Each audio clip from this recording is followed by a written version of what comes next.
నీ వాక్యము నన్ను బ్రతికించినది, నా బాధల్లో ఇదే నాకు నెమ్మది కలిగించినదని కీర్తనల గ్రంథము 119 అధ్యాయం 50 వచనంలో తెలియజేస్తుంది.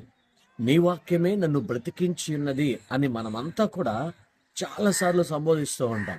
అయితే ఆ వాక్యమై ఉన్నటువంటి దేవుడైన యేసుక్రీస్తు బైబిల్ని, పరిశుద్ధ గ్రంథాన్ని ప్రతిరోజు చదవగలుగుతున్నామా?